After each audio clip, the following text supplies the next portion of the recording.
typical office worker, but for years there's been someone I just can't get along with and we always fight like cats and dogs. That's my supervisor, Thompson. For some reason, I always fought with Thompson. Mr. Thompson. That approach will surely fail. We need a solid plan. Thompson's work was always sloppy, causing issues for other employees. Everyone was too afraid to stand up to the overbearing boss, but I was the only one to push back. Ah, Steve. Always complaining. Thompson would say with an annoyed sigh, often leading to a heated argument. Today was no different, as I confronted Thompson. But what stood out was that, despite being lectured in front of everyone, he had this smug grin on his face. What's with that attitude? If you've got something to say, spit it out. Then, Thompson said, That attitude of yours makes you a failure as a husband. His devilish grin seemed as if he knew something personal about me. Feigning innocence, Thompson added, Oops, can't say more. And went outside for a cigarette. I couldn't get Mr. Thompson's words out of my mind, so I quickly followed him. I have a wife named Emily, who's 2 years younger than me, but lately, things haven't been great between us. I stopped Thompson, who had a cigarette in his mouth. I demanded to know what he meant by those words. Thompson just smirked and lit up his cigarette. After exhaling a cloud of smoke, he dropped the bomb. Emily told me she's planning to remarry with me. What? My hands trembled slightly. With a mocking tone, Thompson said, It's fine, isn't it? You two are breaking up soon, right? It's true that our relationship is not going well. But I still loved her.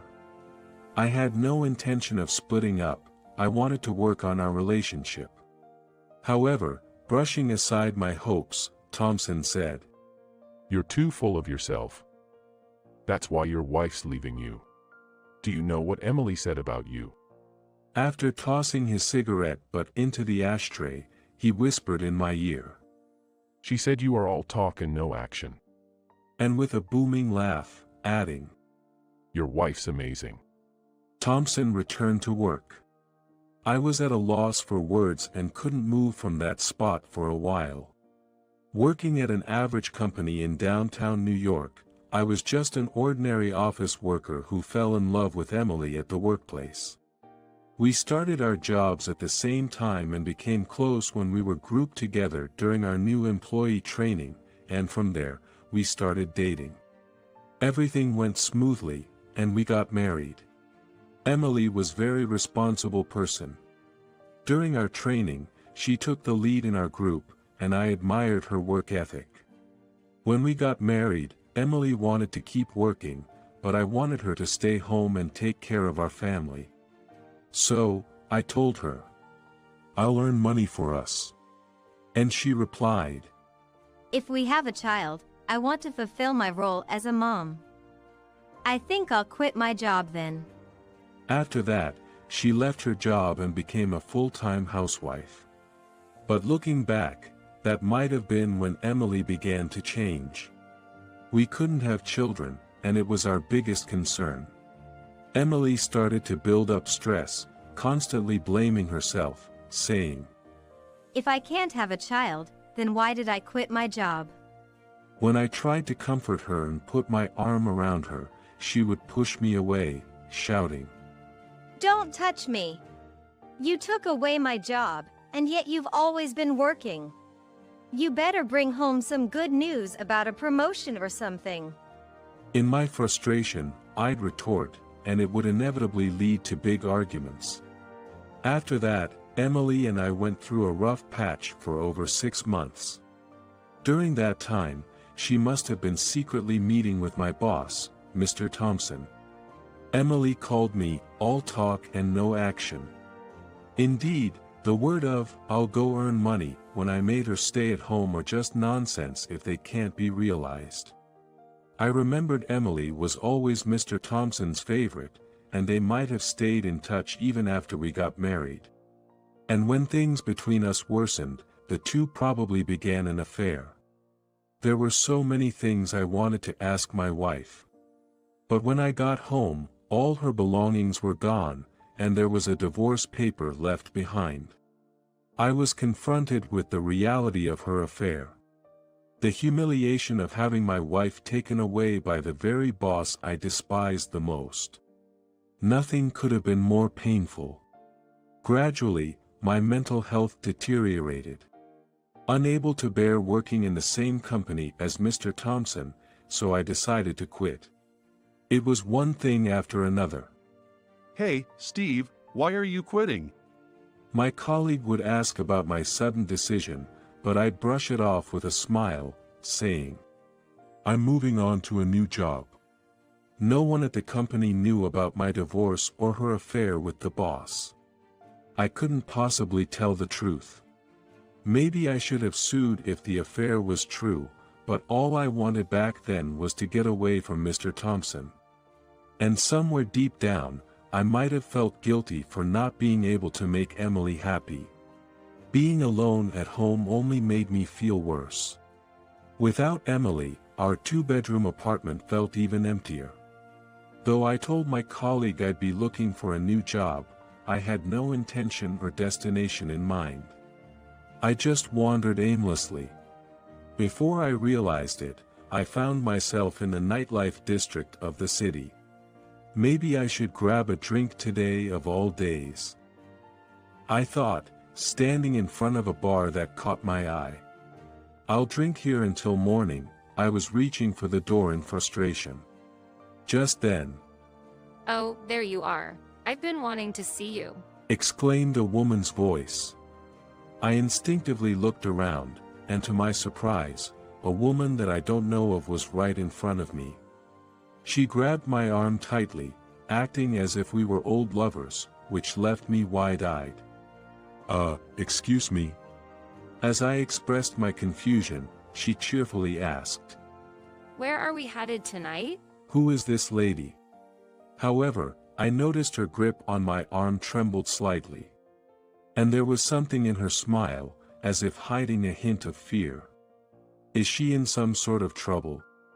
Thinking on my feet, I decided to play along as if I knew her. Well, wherever you'd like to go is fine with me. When I said that, the woman gave a slight nod and cheerfully said, "Great. Please follow me this way." As she pulled my arm, I simply followed, letting her lead the way. She took me to a nightclub, the kind where women work and entertain the guests. Standing outside, she let out a relieved sigh. "Thank you so much for playing along with a stranger like me. You really helped me out," she said, repeatedly thanking me. Her name was Lori. Apparently, that was her stage name at the club. I was guided to a seat on the floor by Ms. Lori, who said, "Please, have a seat." Once we settled into our seats, she explained why she had pretended to know me. "Actually, there was this patron who kept asking me to hang out after work and he wouldn't leave me alone. That guy was the worst, always trying to touch my behind and stuff. If I were to hang out with someone like that, there's no telling what he might do. I always turned him down, but..." I see. So you felt threatened and clung to me since I was nearby. Exactly. It was a nightmare, but you being there saved me. I really like dependable men, she said, placing her hand on my thigh as she spoke. Lori was incredibly beautiful, which alone was enough to make my heart race. Having been told by Emily that I was an undependable man and feeling as if I'd been thrown away, Lori's words seemed to heal my shattered male ego. "Let's enjoy tonight," Lori said, tempting me with her captivating eyes. Just then, a waiter approached, offering, "Feel free to order anything you'd like," and handed me the menu. Well, don't mind if I do, I replied, reaching out to take the menu. Just at that moment, an unexpected thing happened. Excuse me. Another woman interjected. What's the deal, Jessica? I don't need help. Lori. Please stop this. The woman called Jessica by Lori was giving her a stern look. Suddenly, Lori's eyes changed as if startled. What? Come with me. I found my arm being grabbed by Jessica, and before I knew it, she dragged me out of the club. Today, as women grabbed my arm over and over, I wondered when they'd get enough, but I didn't resist and just followed Jessica's lead. We should be safe here. I apologize, Mr. Steve. Well, someone earlier pulled me too, so I'm kinda used to it. Wait, how do you know my name? Don't you recognize me? Jessica said, facing me squarely. Wait a minute. I feel like I've seen her somewhere before. After staring at her for a while, I exclaimed. Is that Ms. Roberts? Oh. You're Ms. Roberts. Ms. Roberts was actually a junior colleague at the company I had quit. She was always so serious and reserved. I remembered her as a naive woman who only wore basic makeup. But look at her now. Her mascara was very thick, curling her eyelashes dramatically, and both her blush and lipstick were bold.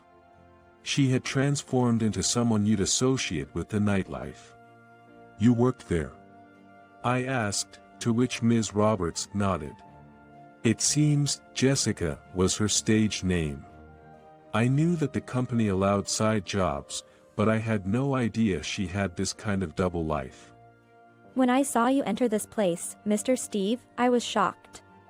But since you left the company recently, I figured it'd be okay to approach you. I didn't want to see a respected senior like you getting tricked.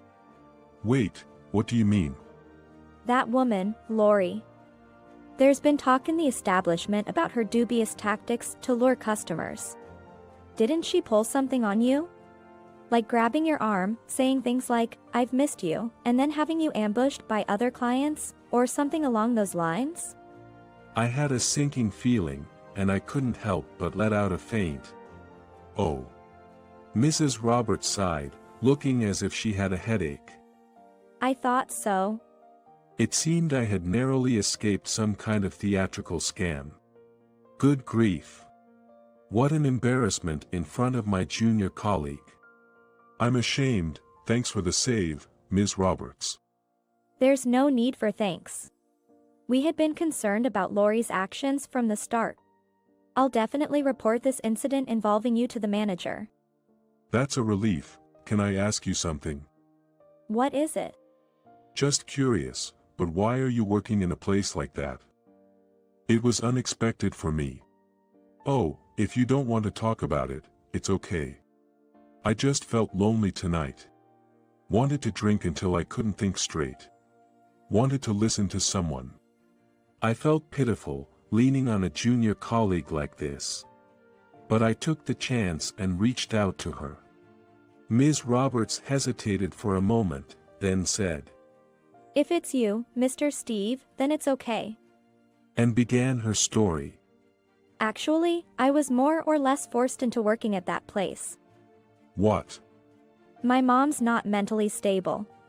After she divorced my dad, she got involved in some weird cult and racked up a ton of debt. I've been working to help pay it off. But, that's your mom's debt. You shouldn't be responsible for it, right? Ms. Roberts looked away. I've always been under my mom's thumb. Whenever she tells me to get some money, I just do as she says. Ms. Roberts said that since her mom's mental breakdown, she's been subjected to abuse. That's why she finds it so hard to defy her mom. You know, I used to be a bit more cheerful. But ever since my mom changed, I've become introverted and downcast. I'm starting to dislike who I've become. The typically emotionless woman made a painful expression as she said these words. She must have had a really tough life. Being so bound by her mom. Seeing her like that, strangely, I felt like helping out. You should get away from a mom like that. Ms. Roberts looked at me with wide eyes. But, however many times I try to leave, I'm just too scared, because of her presence. Her shoulders trembled slightly. Painful memories might be racing through her mind. I gently placed my hand on her shoulder. Well, I'll help you talk to your mom. Why would you do such things for me, Mr. Steve? I just shrugged with a wry smile. I got divorced. You know about it, right, Emily? She had an affair with Mr. Thompson. Wah. Divorced? Really? I just said, yeah, and showed a smile. But deep down, I felt like crying. I ran away from that job. It was the only way out. It's embarrassing and pathetic, but I kept running. I repeated running and then added, I'm trying to find my next happiness. Even I was surprised at my confession. I was amazed at myself for being able to say something so positive when just moments ago, I was on the brink of despair. You can run from your past now. It's all right, as long as you find happiness in the future. It felt like I was saying that more to myself than to Ms. Roberts. That's right, I should look forward too. The reason I wanted to help Ms. Roberts was that I felt she, like me, was on the edge of despair. When I lifted my head, our eyes met. Ms. Roberts had an apologetic look on her face and then asked, Will you help me? I replied, Of course. And we agreed to meet with her mom at a later date. A few days later, I went to Ms. Roberts's family home and met her mom. Would you let your daughter go? Please let her be free. However, her mom yelled, Mind your own business and stay out of our family affairs. Your daughter is an excellent person, but if she continues to juggle a day job and a night job, her body wouldn't last. Are you okay with that? I couldn't help but raise my voice in anger. Even then, her mom retorted. Say another word, and I'll call the cops. She refused to listen. At that moment, Ms. Roberts, with tears welling up in her eyes, pleaded. Mom, please, stop. I am going to leave your side. Ms. Roberts seemed to gain courage from my words. Although she was always dominated and afraid of her mom, she finally let out all the pent-up frustrations she'd held in for so long. The stories she shared were so disturbing that I wondered if it was even appropriate for an outsider like me to hear. Realizing her daughter was genuinely determined to leave her side, the mom broke down, crying. Please, don't abandon me. But Ms. Robert didn't change her mind. In the end, she said, Goodbye. And pulled me by the arm. We left the house. On the way home, Ms. Roberts asked me, Was that the right thing to do? It was a right thing. Take some time apart, and then maybe you can meet up with her later. Just please, take care of yourself right now. When I mentioned that, Ms. Roberts seemed to have a weight lifted off her shoulders and responded. You might be right. And showed me a genuine smile for the first time. I'd like to treat you something next time in return. Her smile seemed to penetrate my heavy heart. Who knew Ms. Roberts had such a wonderful smile? For a moment, I couldn't help but lock eyes with her. From that day on, my relationship with Ms. Roberts shifted from being former colleague to companions who've shared hardships. Then, I started to get closer to Ms. Roberts, or rather, by her first name, Lucy, and our relationship began. She started to shine brighter, transforming beautifully, and always greeted me with that radiant smile. But, one unexpected day, I bumped into two people I never thought I'd see. It was my ex-wife, Emily, and my boss, Mr. Thompson. What? You two are together now? Man, that's a shocker. Mr. Thompson said with wide eyes, looking back and forth between me and Ms. Roberts. Emily was looking away from me, clearly feeling awkward. Seeing the two who were practically the reason for my past trauma made my heart feel like it was about to stop. I braced myself, thinking they might say something unpleasant. However, to my surprise, it was Lucy who started speaking. Mr. Thompson, did you find a new job yet? At her words, Mr. Thompson blurted out. What? But it was too late. Emily asked sharply. New job? What do you mean by that? Giving Mr. Thompson a piercing look. He caused some issues at work and is resigning by the end of this month, as a way of taking responsibility. So, good luck, Mr. Thompson. Lucy stated, then, pulling on my arm, said. Let's go. We walked past the two of them. Soon after, I could hear Emily and Mr. Thompson's loud argument, even as we distanced ourselves. It gave me a bit of satisfaction. It's just a little payback for those two who hurt you, Lucy said with a sly grin. Her reliable and bright smile made me chuckle as well. With Lucy, I believed I could find happiness again. After this incident, I was even more convinced of her love. In fact, I've already bought an engagement ring, which is now in my room.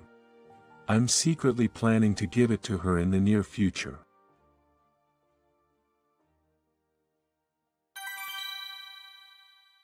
Are you not staying together? Why? Why? Well, no, that's not a good idea. On the contrary, is it okay for Ava to be with me? When I asked with a pounding heart, Ava thought for a moment and said, Isn't it more fun with two? But make sure you don't do anything weird, okay? She proposed something outrageous. My name is Liam Johnson. I'm a researcher at a pharmaceutical company's development laboratory.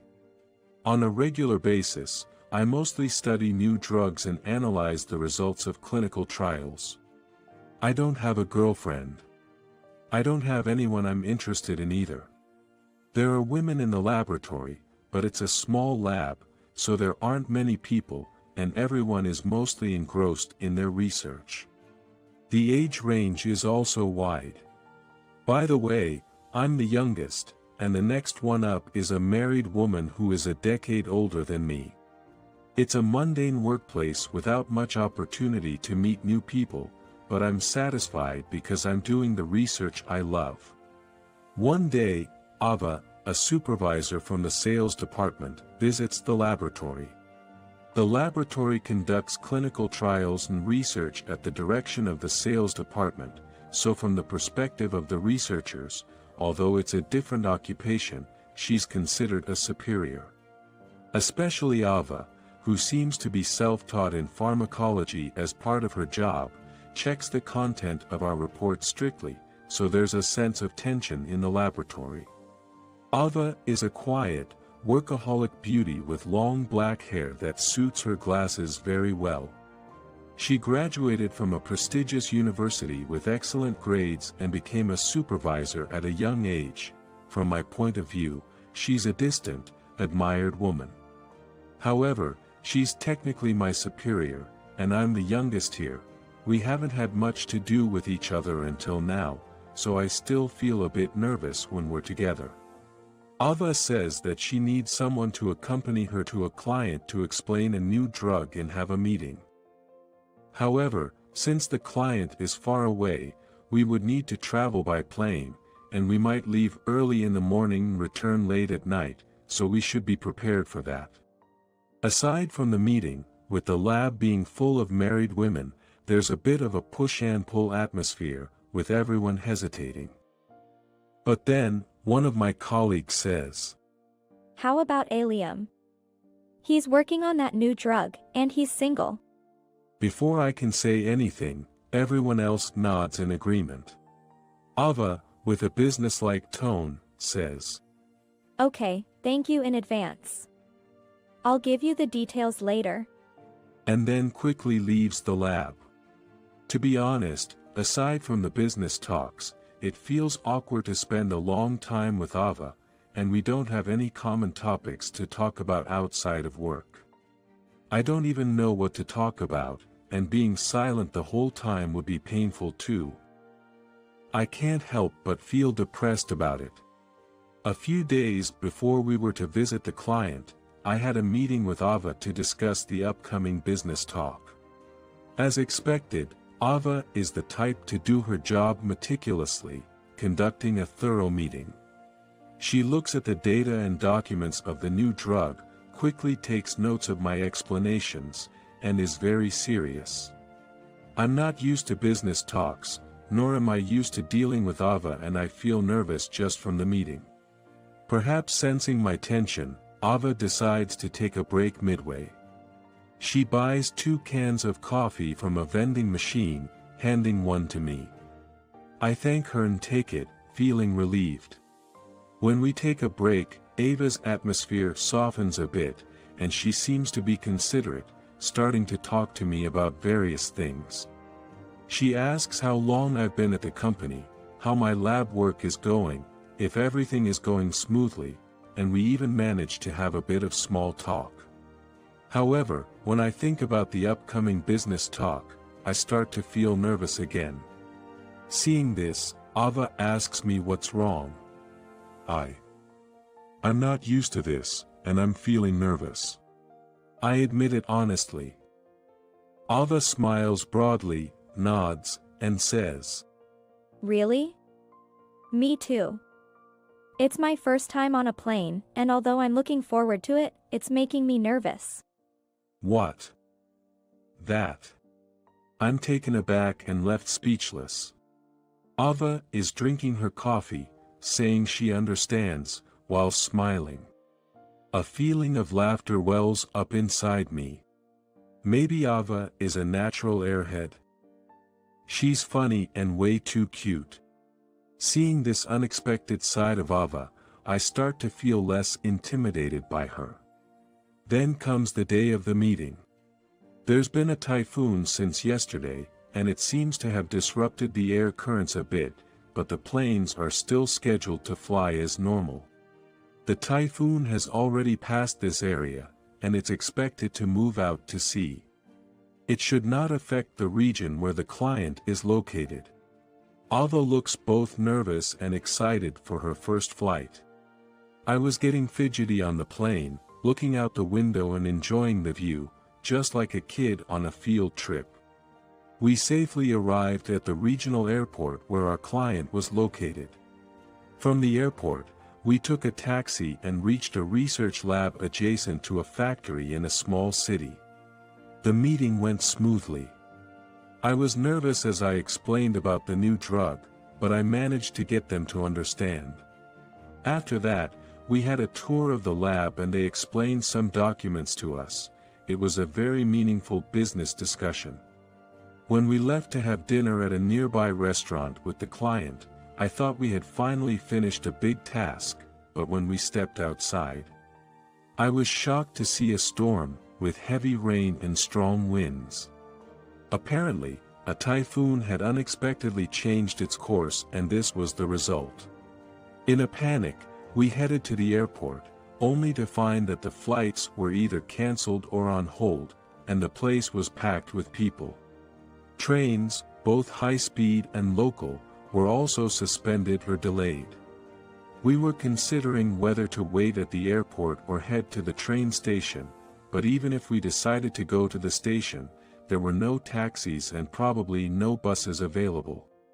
Eventually, all the flights for the day were cancelled and I started to panic, realizing we couldn't get back. Ava, what should we do? What's the best course of action? She was frantically asking. Completely changing from his demeanor during the meeting, now looking totally like a kid. I thought to myself that I had to be the strong one here. For now, we can't go home today, so we'll have to stay in a hotel, or so I thought, but as expected, the nearby hotels were fully booked. Even if we stayed inside the airport, it was too crowded, and while sitting on a bench might be an option, there was no way I could let Ava sit on the floor in a corridor. We certainly wouldn't get any rest that way. I searched for lodging on my smartphone, wondering if there was a net cafe or karaoke place nearby where we could stay, and to my surprise, I found a hotel right nearby. I called them immediately and they said they had a room available. I'd like to make a reservation, I said, but there was no response from the receptionist on the phone. Thinking she hadn't heard me, I repeated myself, and she finally said, We don't take reservations. It's the kind of place where you come and check in directly. Excuse me. So, it's basically a hotel. We don't take reservations. Please just come directly. She blurted out before hanging up. Indeed, you can stay overnight at a hotel. But what should we do in this situation? There's no way I could stay there with Ava. If the company found out, it would be a big problem. I turned red and then pale as I considered all of this in an instant, but then I realized, we don't have to stay in the same room. We can get 2 rooms and stay separately. It might be a bit uncomfortable, but we have no choice. I explained the situation to Ava, who was looking anxious, and suggested that we stay in separate rooms. For some reason, his eyes lit up as he excitedly said, We're staying? At a hotel? just like a kid excited about riding on a plane. I wonder if she realizes this is a hotel. I'm a bit worried, but we head to the hotel during a break in the rain. At the hotel's front desk, I was shocked. It hadn't been that long since we called, but there was only 1 room left. Given the storm and the fact that the flights were grounded, maybe we were lucky to get even 1 room. We obviously couldn't share the room, so I decided to let Ava stay and I would go back and sleep at the airport. But Ava stopped me, asking, Aren't we going to stay together? Why not? Why not? Well, it's not appropriate. Would you really be okay sharing a room with me? I asked nervously. After thinking for a moment, Ava said, It would be more fun together, wouldn't it? But you better not do anything weird, okay? throwing me for a loop. Could she be saying this kind of thing to other guys as well? She seems too innocent and carefree for her own good, and I start to worry about her. But she, oblivious to my concerns, takes the key and says, Let's go! pulling me by the arm. At this point, I just give up and go with it. We enter the same room, feeling awkward. There's only 1 bed, of course. Ava seems to find the room fascinating and is looking around excitedly. I'm just as uneasy. I decide to lay down on the sofa right away, trying to avoid any complicated situations and say, I'm totally wiped out, so I'm just going to sleep here tonight, okay? With that, Ava said, What? You won't get proper rest unless you sleep in a bed. I'm going to take a shower and sleep, so you go ahead. Once again, she made a questionable statement. When I hesitated and mumbled something like, Well, I don't know about that. she responded, You promised you wouldn't do anything weird, right? So what's the problem? With that, she quickly headed to the shower. This is definitely a problem. I'm at a loss for words.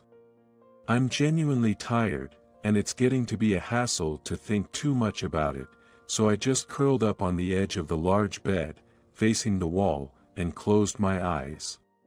Though my body's exhausted and my eyes are shut, I can't seem to fall asleep. What on earth is Ava thinking?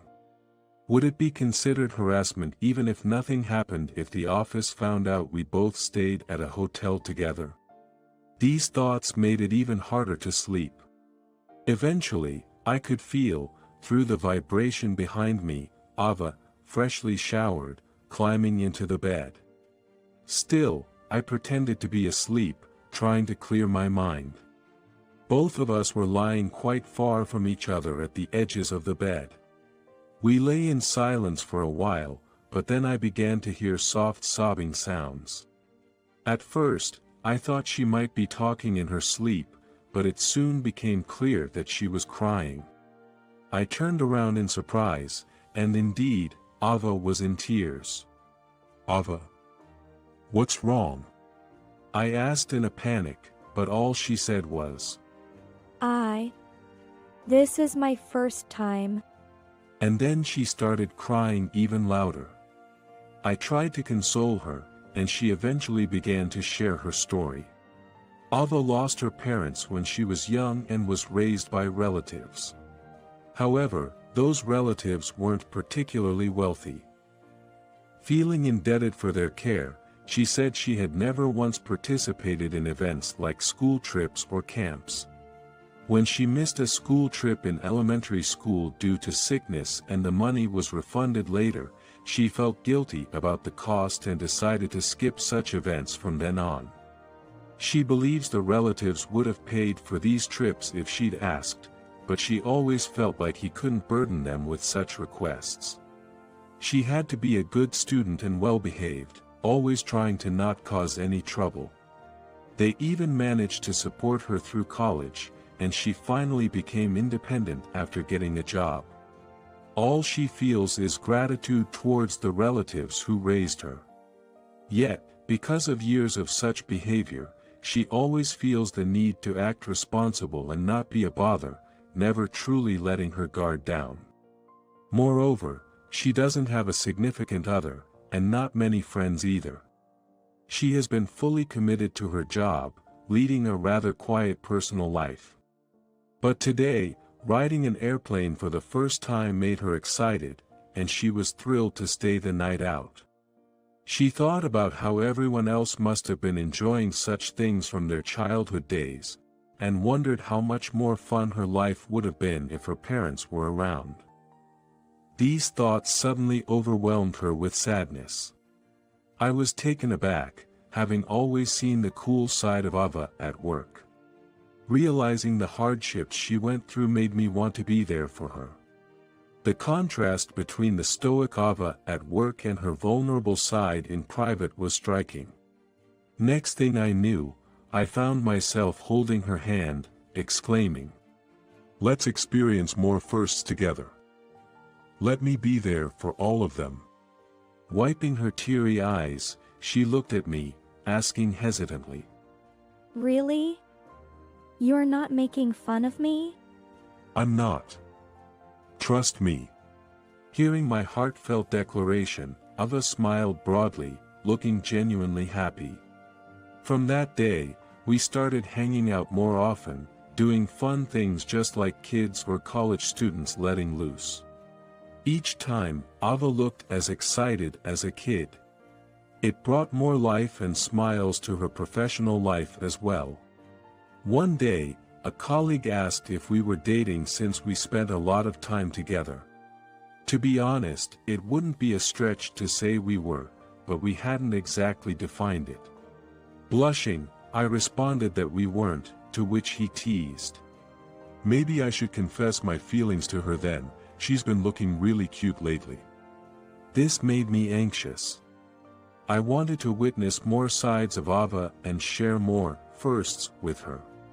Deciding not to leave things vague, I confessed my feelings that very day. Apparently, this was her first confession too, and she blushed, flusteredly asking, What should I do? How should I respond? I said if she felt the same, then all she had to do was say, okay. She then formed an okay sign with her fingers and joyfully said, Okay. From then on, Ava and I shared various experiences, and she shone brighter than ever. Both in personal and professional aspects, everything was going smoothly. Whether it's a first-time experience or not, I want to share more and more moments with her in the future.